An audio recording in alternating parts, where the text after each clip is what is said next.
2015 সালে joint comprehensive plan of action কর্মসূচির আওতায় ইরানের সঙ্গে চুক্তি করে যুক্তরাষ্ট্র। এর উপর ভিত্তি করে তেহরানের ইউরেনিয়াম সমৃদ্ধ ও মজুত করার উপর বিধিনিষেধ আরোপ করা হয়, বিনিময়ে শিথিল করা হয় অর্থনৈতিক নিষেধাজ্ঞা।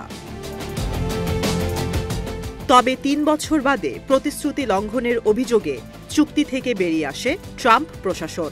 এরপর থেকেই ইউরেনিয়ামের মজুত ও সমৃদ্ধকরণের ওপর কাজ করছে পারস্য উপসাগরীয় দেশটি। চুক্তি ভণ্ডুলের পেরিয়ে গেছে 6 বছর।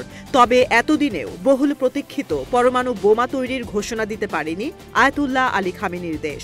তবে বিশেষজ্ঞরা বলছেন, ইরান থেকে পরমাণু বোমার দূরত্ব মাত্র 5 মাস।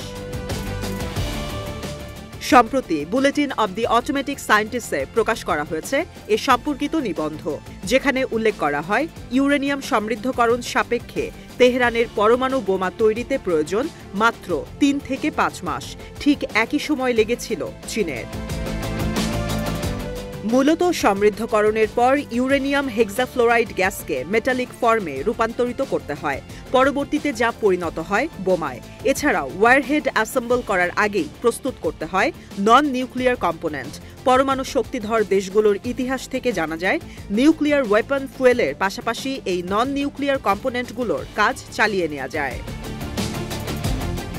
1964 সালের জানুয়ারিতে প্রথমবারের মতো চীনের এইচইইউ বা ইউরেনিয়াম সমৃদ্ধকরণের মাত্রা 90% ছাড়ায়, আর এর কয়েক মাস আগেই সম্পন্ন হয় 2টি বোমার সকল নন নিউক্লিয়ার কম্পোনেন্টের কাজ।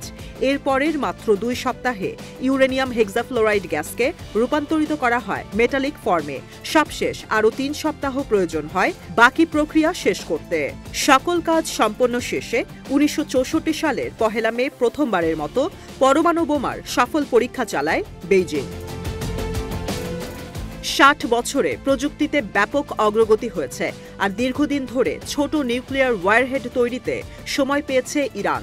আন্তর্জাতিক চাপ না থাকা সত্ত্বেও বেইজিংয়ের পরমাণু অস্ত্র তৈরিতে 5 মাস সময় লাগলে তেহরানের ক্ষেত্রে সময় আরও কম প্রয়োজন হবে বলে মনে করছেন বিশেষজ্ঞরা।